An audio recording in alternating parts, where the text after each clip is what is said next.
చూసుకుంటున్నారు. వాళ్ళ local party కార్యకర్తలు వాళ్ళ ఫ్యామిలీకి ఏమైనా హెల్ప్ కావాలన్నా చేస్తున్నారు. అలాగా నెట్వర్క్ ఉండాలి.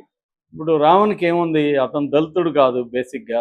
దళిత క్రైస్తవులకి వెళ్ళారు. వాళ్ళు ఇప్పుడు ఓన్ చేసుకొనేమి వాళ్ళ రంగంలో దిగి వాళ్ళేమి ఫండ్ వసూలు చేసి ఇతనికి నిలబడట్లేదు. ఇవన్నీ 2 రోజులు మాట్లాడతారు. కెమెరాల ముందు మాట్లాడడానికి ఏముంది, ఎవడన్నా మాట్లాడతారు. కెమెరా వెనక వర్క్ చేసేవాళ్ళు కావాలి. ఆ వర్క్ చేసేవాళ్ళు ఎవరు లేరు. ఫైనల్‌గా వాళ్ళ భార్య అనూష, ఆ అమ్మాయి ఎవరు సీఈఓ గమన, వీళ్ళు చేయాలి. సీఈఓ గమన కూడా చేయకుండా ఆ అమ్మాయికి కూడా ఉచ్చు బిగించారు. ఆ అమ్మాయి మీద కేసులు పెట్టారు. ఇప్పుడు ఆ అమ్మాయిని రోజు విచారణకు పిలుస్తున్నారు. నిన్నంటే ఫ్రైడే కూడా గన్నవరం పోలీసులు అక్కడ పెనమలూరు పోలీస్ స్టేషన్ పైన అంతస్తులో దాదాపు 7 గంటల పాటు విచారణ జరిపారు. గమనాన్ని వాళ్ళ ఇంటి ఓనర్ అయిన ఇంద్రసేన చౌదరి వీళ్ళిద్దరిని. సో ఇప్పుడు వాళ్ళ ఫోన్లు ఇద్దరివి తీసుకొని ఆల్రెడీ ఫోరెన్సిక్ సైన్స్ లాగా పంపించారు. ఆ ఫోన్లో డేటా రిట్రీవ్ చేశారు. ఆ డేటా ముందు పెట్టుకొని ఇప్పుడు మళ్ళీ ప్రశ్నలు చేయబోతారు. నిన్న 30 ప్రశ్నలు వేశారు. వీళ్ళేం సమాధానం చెప్పలేదని తెలుగుదేశం మీడియా రాస్తుంది. ఇప్పుడు మళ్ళీ ఆ డేటా అంతా ముందు పెట్టుకొని అడగబోతున్నారు. ఇదేంటంటే ఒక కంప్లైంట్ మీద అరెస్టులు చేస్తారు. తర్వాత అనేక ఇష్యూల్లో వీళ్ళని ఇన్వాల్వ్ చేయడానికి ఆ ఫోన్లలో ఇది ఉంది, వాళ్ళకి అఫైర్లు ఉన్నాయి, ఈ అమ్మాయి అతను వీడియోలు తీసుకున్నాడు. ఇప్పుడు మనం దారిన పోయే 10 ఫోన్లు తీసుకొని మనం రిట్రీవ్ చేస్తే అందులో కనీసం 5-6 ఫోన్లలో ఈ వ్యవహారాలన్నీ ఉంటాయి. ఎందుకంటే ఇవాళ ఫోన్లు పెట్టుకునే వాళ్ళు యూత్ అనేక వీడియోలు చూస్తారు, అనేక వీడియోలు అమ్మాయిలు అబ్బాయిలు వాళ్ళు తీసుకుంటారు. అది వాళ్ళ ప్రైవేట్ వ్యవహారం. వాళ్ళిద్దరూ ఒప్పుకొని తీసుకుంటే మూడో వాడికి ఏం సంబంధం? నువ్వు ఫోన్లు తీసుకొని వాళ్ళని రిట్రీవ్ చేస్తే అందరి ఫోన్లలో ఉంటాయి. తెలుగుదేశంలో ఉండదా, జనసేనలో ఉండదా, ఆల్ పార్టీల్లో ఫోన్లు తీసుకొని చేస్తే చాలా విషయాలు బయటకు వస్తాయి. కానీ ఇప్పుడు అలా చేసి వాళ్ళని నేరస్తుల్లాగా నిరూపించడం ఏంటి అంటే, వీళ్ళు కోర్టుల్లో చేయాల్సిన పని పబ్లిక్లో చేయడం అనేది మనకు ఎక్కువ కనబడుతుంది. ఇప్పుడు పోలీసులు రిట్రీవ్ చేసిన వీడియోలు తెలుగుదేశం కానీ జనసేన మీడియా చేతులకు ఎలా వచ్చాయి? ఆ వీడియోలు వీళ్ళు ఎందుకు చూపిస్తున్నారు? అది ప్రైవేటు వ్యవహారం. దానివల్ల ఇప్పుడు ఎవరన్నా నేను బలవంతంగా ఒక అమ్మాయికి తెలియకుండా వీడియో తీస్తే అది నేరం. నేను ఒక అమ్మాయి కలిసి మీ ఇద్దరం వీడియో తీసుకుంటే ఆ వీడియోని పబ్లిక్గా పెట్టి అదేమన్నా దాంట్లోంచి డబ్బులు సంపాదించో అది పోర్నులాగా బయట పెడితే అది కూడా నేరం కావచ్చు. నిజానికి పోర్న్ సైట్లు 100,000 ఉన్నాయి. మరి అంత నేరం అయితే ఆ పోర్న్ సైట్లను గవర్నమెంట్ ఎందుకు అలౌ చేస్తుంది? అది ఆపాలి కదా, అదేం ఆపదు. సో దాని నుంచి వచ్చే ట్యాక్సులు, దాని నుంచి వచ్చే ఆదాయాలు కావాలి. కానీ ఎవరైనా ఇండివిజువల్ చేస్తే వీళ్ళని వేధించాలి. ఇది కనబడుతుంది రావణ్ కేసులో. సో అందుకని ఇప్పుడు వాళ్ళ అమ్మాయివి ఇంద్రసేన వ్యవహారాలు ఒకవేళ వాళ్ళకి అఫైర్ ఉంటే నీకేంటి నాకేంటి సంబంధం? వాళ్ళిద్దరి మధ్య అఫైర్ ఉంటే తెలుగుదేశం మీడియాకి ఇంకొక మీడియాకి ఏం సంబంధం?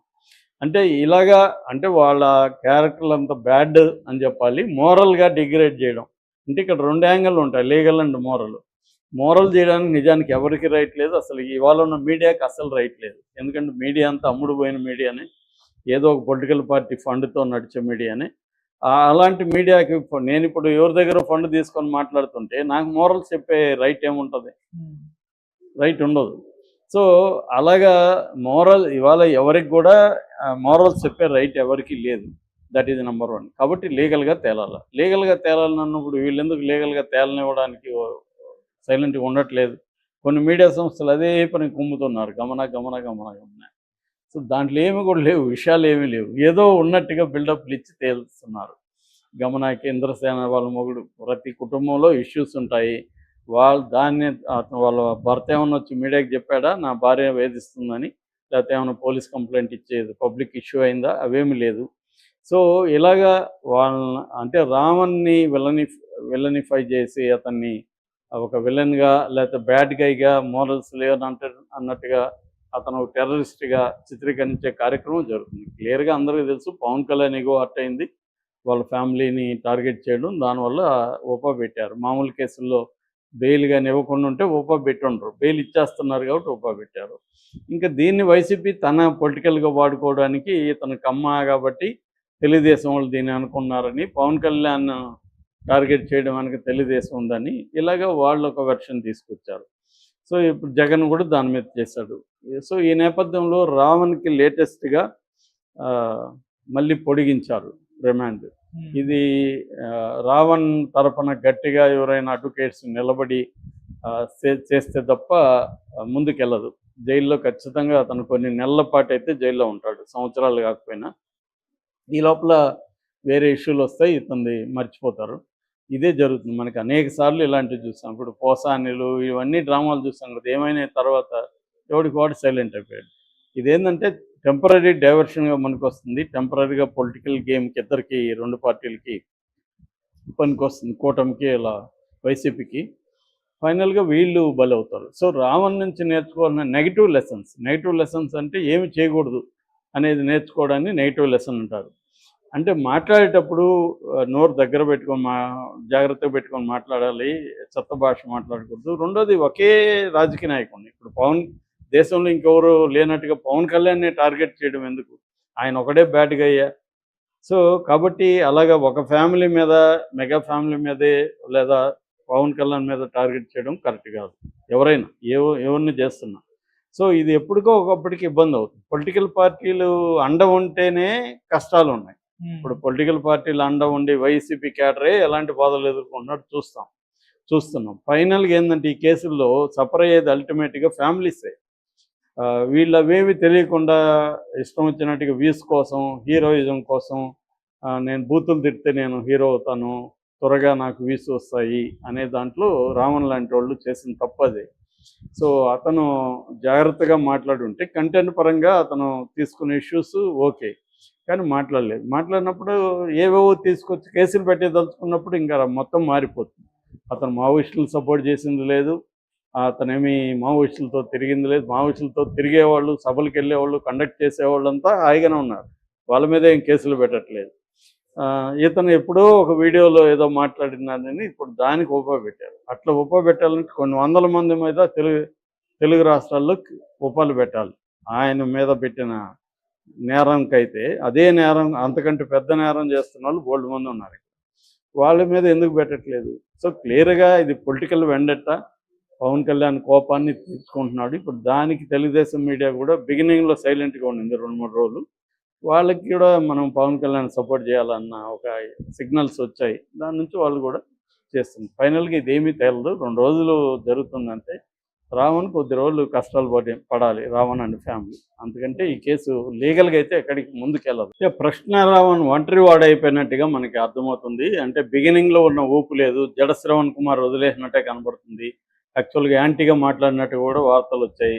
జడ శ్రవణ్ కుమార్ అంటే నేను అతను పిలవలేదు అసలు క్రైస్తవ శంకరావానికి, అతను ఎందుకు వచ్చాడు, అతను నాకు చెప్పకుండా అలాగ ఎందుకు మాట్లాడాడు, తర్వాత ఇప్పుడు వైసీపీ వాళ్ళు అతనికి ఎందుకు సపోర్ట్ చేస్తున్నారు, ఇవన్నీ ఆయన మాట్లాడినట్టుగా వార్తలు వచ్చాయి. నిజానికి ఆయనే వైసీపీ వాళ్ళు ఎందుకు సపోర్ట్ చేయట్లేదు అని కూడా అడిగాడు.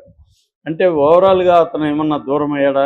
కొంతమంది ఏమంటే జడ శ్రవణ్ కుమారే కావాలని ఇరికిచ్చేసి ఇతన్ని దూరం అయ్యాడు, ఇదంతా కూడా ఒక ప్లాంట్గా జరిగింది అని కూడా చాలామంది అంటున్నారు. ఎందుకంటే జడ శ్రవణ్ కుమార్ మీద కేసులు పెట్టారు కానీ అతన్నేం అరెస్ట్ చేయలేదు. ఒక డిప్యూటీ స్పీకరే రోజు జడ శ్రవణ్ కుమార్ని అరెస్ట్ చేయండి అని అంటున్నా కూడా ఇప్పటివరకు జడ శ్రవణ్ కుమార్ని అరెస్ట్ చేయలేదు. మరి రావణ్ని మాత్రం ఎందుకు అరెస్ట్ చేశారు? రావణ్ కూడా ఎప్పుడు చెప్పంది ఏం చెప్పలేదు, ఆల్రెడీ పవన్ కళ్యాణ్ చెప్పిన సెంటెన్స్నే చెప్పారు. పిఠాపురం దగ్గర నుంచి కాకినాడ, పిఠాపురం, పాయకరావుపేట, ఏలూరు, మొత్తం గన్నవరం అనేక కేసులు పెట్టేసి దాదాపు 5 కేసుల్లో అతను 4 కేసుల్లో బెయిల్ వచ్చింది. 5వ కేసు ఉపా పెట్టారు సార్. ఉపా ఒక యూట్యూబర్ మీద ఫస్ట్ టైం ఆంధ్రప్రదేశ్లో పెట్టడం, తెలుగు రాష్ట్రాల్లో. సో ఈ స్థాయిలో ఎందుకు చేస్తున్నారు అనేది ఇప్పుడు వస్తుంది. ఈ సందర్భంగా ఇంకా బెయిల్ వచ్చే పరిస్థితి లేదు. ఎందుకంటే ఉపా పెడితే చాలామందికి 5 ఏళ్ళు 6 ఏళ్ళు కూడా బెయిల్ రాకుండా జైళ్ళల్లో ఉన్న సందర్భాలు ఉన్నాయి. సో గట్టిగా ఎవరైనా అడ్వకేట్స్ రంగంలో దిగి హైకోర్టు, సుప్రీంకోర్టు అలాగా ఆ స్థాయిలో వెళ్తే కానీ రావణ్కి బెయిల్ రాదు. మరి ఎవరు చేయాలి అంటే యూట్యూబర్స్తో కొంతమందితో ఉండే ఇష్యూ ఏంటంటే, వాళ్ళు ఒక పొలిటికల్ పార్టీ మన వెంట ఉండి మనం మాట్లాడితే అది ఒక పద్ధతి. ఎందుకంటే మనకి ఏదైనా అయితే ఆ పొలిటికల్ పార్టీ చూసుకుంటుంది. ఇప్పుడు వైసీపీ వాళ్ళని చాలా మందిని అరెస్ట్ చేస్తున్నారు. వైసీపీ వాళ్ళు లీగల్ సెల్ పెట్టుకొని వాళ్ళకి చూసుకుంటున్నారు. వాళ్ళ లోకల్ పార్టీ కార్యకర్తలు వాళ్ళ ఫ్యామిలీకి ఏమైనా హెల్ప్ కావాలన్నా చేస్తున్నారు. అలాగా నెట్వర్క్ ఉండాలి. ఇప్పుడు రావణ్కి ఏముంది, అతను దళితుడు కాదు బేసిక్గా. దళిత క్రైస్తవులకి వెళ్ళారు వాళ్ళు, ఇప్పుడు ఓన్ చేసుకొని వాళ్ళ రంగంలో దిగి వాళ్ళు ఏమి ఫండ్ వసూలు చేసి తనకి నిలబడట్లేదు. ఇవన్నీ 2 రోజులు మాట్లాడతారు. కెమెరాల ముందు మాట్లాడడానికి ఏముంది, ఎవడన్నా మాట్లాడతారు. కెమెరా వెనక వర్క్ చేసేవాళ్ళు కావాలి. ఆ వర్క్ చేసేవాళ్ళు ఎవరు లేరు. ఫైనల్గా వాళ్ళ భార్య అనూష, ఆ అమ్మాయి ఎవరు, సిఇఓ గమన, వీళ్ళు చేయాలి. సిఇఓ గమన కూడా చేయకుండా ఆ అమ్మాయికి కూడా ఉచ్చు బిగించారు. ఆ అమ్మాయి మీద కేసులు పెట్టారు. ఇప్పుడు ఆ అమ్మాయిని రోజు విచారణకు పిలుస్తున్నారు. నిన్నంటే ఫ్రైడే కూడా గన్నవరం పోలీసులు అక్కడ పెనమలూరు పోలీస్ స్టేషన్ పైన అంతస్తులో దాదాపు 7 గంటల పాటు విచారణ జరిపారు. గమనాన్ని వాళ్ళ ఇంటి ఓనర్ అయిన ఇంద్రసేన చౌదరి వీళ్ళిద్దరిని. సో ఇప్పుడు వాళ్ళ ఫోన్లు ఇద్దరివి తీసుకొని ఆల్రెడీ ఫోరెన్సిక్ సైన్స్ ల్యాబ్కి పంపించారు. ఆ ఫోన్లో డేటా రిట్రీవ్ చేశారు. ఆ డేటా ముందు పెట్టుకొని ఇప్పుడు మళ్ళీ ప్రశ్నలు చేయబోతారు. నిన్న 30 ప్రశ్నలు వేశారు, వీళ్ళేం సమాధానం చెప్పలేదని తెలుగుదేశం మీడియా రాస్తుంది. ఇప్పుడు మళ్ళీ ఆ డేటా అంతా ముందు పెట్టుకొని అడగబోతున్నారు. ఇదేంటంటే ఒక కంప్లైంట్ మీద అరెస్టులు చేస్తారు, తర్వాత అనేక ఇష్యూల్లో వీళ్ళని ఇన్వాల్వ్ చేయడానికి ఆ ఫోన్లలో ఇది ఉంది, వాళ్ళకి అఫైర్లు ఉన్నాయి, ఈ అమ్మాయి అతను వీడియోలు తీసుకున్నాడు. ఇప్పుడు మనం దారిన పోయే 10 ఫోన్లు తీసుకొని మనం రిట్రీవ్ చేస్తే అందులో కనీసం 5-6 ఫోన్లలో ఈ వ్యవహారాలన్నీ ఉంటాయి. ఎందుకంటే ఇవాళ ఫోన్లు పెట్టుకునే వాళ్ళు యూత్ అనేక వీడియోలు చూస్తారు, అనేక వీడియోలు అమ్మాయిలు అబ్బాయిలు వాళ్ళు తీసుకుంటారు. అది వాళ్ళ ప్రైవేట్ వ్యవహారం. వాళ్ళిద్దరూ ఒప్పుకొని తీసుకుంటే మూడో వాడికి ఏం సంబంధం? నువ్వు ఫోన్ తీసుకొని వాళ్ళని రిట్రీవ్ చేస్తే అందరి ఫోన్లలో ఉంటాయి. తెలుగుదేశంలో ఉండదా, జనసేనలో ఉండదా, అందరి ఆల్ పార్టీల్లో ఫోన్లు తీసుకొని చేస్తే చాలా విషయాలు బయటకు వస్తాయి. కానీ ఇప్పుడు అలా చేసి వాళ్ళని నేరస్తుల్లాగా నిరూపించడం ఏంటి అంటే, వీళ్ళు కోర్టుల్లో చేయాల్సిన పని పబ్లిక్లో చేయడం అనేది మనకు ఎక్కువ కనబడుతుంది. ఇప్పుడు పోలీసులు రిట్రీవ్ చేసిన వీడియోలు తెలుగుదేశం కానీ జనసేన మీడియా చేతులకు ఎలా వచ్చాయి? ఆ వీడియోలు వీళ్ళు ఎందుకు చూపిస్తున్నారు? అది ప్రైవేటు వ్యవహారం. దానివల్ల ఇప్పుడు ఎవరన్నా నేను బలవంతంగా ఒక అమ్మాయికి తెలియకుండా వీడియో తీస్తే అది నేరం. నేను ఒక అమ్మాయి కలిసి మీ ఇద్దరం వీడియో తీసుకుంటే ఆ వీడియోని పబ్లిక్గా పెట్టి అదేమన్నా దాంట్లోంచి డబ్బులు సంపాదించో అది పోర్నులాగా బయట పెడితే అది కూడా నేరం కావచ్చు. నిజానికి పోర్న్ సైట్లు 100,000 ఉన్నాయి. మరి అంత నేరం అయితే ఆ పోర్న్ సైట్లను గవర్నమెంట్ ఎందుకు అలౌ చేస్తుంది? అది ఆపాలి కదా, అదేం ఆపదు. సో దాని నుంచి వచ్చే ట్యాక్సులు, దాని నుంచి వచ్చే ఆదాయాలు కావాలి. కానీ ఎవరైనా ఇండివిజువల్ చేస్తే వీళ్ళని వేధించాలి. ఇది కనబడుతుంది రావణ్ కేసులో. సో అందుకని ఇప్పుడు వాళ్ళ అమ్మాయివి ఇంద్రసేన వ్యవహారాలు, ఒకవేళ వాళ్ళకి అఫైర్ ఉంటే నీకేంటి నాకేంటి సంబంధం? వాళ్ళిద్దరి మధ్య అఫైర్ ఉంటే తెలుగుదేశం మీడియాకి ఇంకొక మీడియాకి ఏం సంబంధం? అంటే ఇలాగా అంటే వాళ్ళ క్యారెక్టర్లు అంత బ్యాడ్ అని చెప్పాలి. మోరల్గా డిగ్రేడ్ చేయడం అంటే ఇక్కడ 2 యాంగిల్ ఉంటాయి, లీగల్ అండ్ మోరల్ చేయడానికి నిజానికి ఎవరికి రైట్ లేదు. అసలు ఇవాళ ఉన్న మీడియాకి అసలు రైట్ లేదు. ఎందుకంటే మీడియా అంతా అమ్ముడు పోయిన మీడియానే, ఏదో ఒక పొలిటికల్ పార్టీ ఫండ్తో నడిచే మీడియానే. అలాంటి మీడియాకి నేను ఇప్పుడు ఎవరి దగ్గర ఫండ్ తీసుకొని మాట్లాడుతుంటే నాకు మోరల్స్ చెప్పే రైట్ ఏముంటుంది? రైట్ ఉండదు. సో అలాగా ఇవాళ ఎవరికి కూడా మోరల్స్ చెప్పే రైట్ ఎవరికి లేదు. That is number 1. కాబట్టి లీగల్గా తేలాలన్నప్పుడు వీళ్ళు ఎందుకు లీగల్గా తేలనివ్వడానికి సైలెంట్గా ఉండట్లేదు? కొన్ని మీడియా సంస్థలు అదే పని కుమ్ముతున్నారు, గమన. సో దాంట్లో ఏమి కూడా లేవు, విషయాలు ఏమీ లేవు, ఏదో ఉన్నట్టుగా బిల్డప్లు ఇచ్చి తేలుస్తున్నారు. గమనాకి ఇంద్రసేన వాళ్ళ మొగుడు, ప్రతి కుటుంబంలో ఇష్యూస్ ఉంటాయి. వాళ్ళ భర్త ఏమన్నా వచ్చి మీడియాకి చెప్పాడా నా భార్య వేధిస్తుందని, లేకపోతే ఏమైనా పోలీస్ కంప్లైంట్ ఇచ్చేది పబ్లిక్ ఇష్యూ అయిందా? అవేమీ లేదు.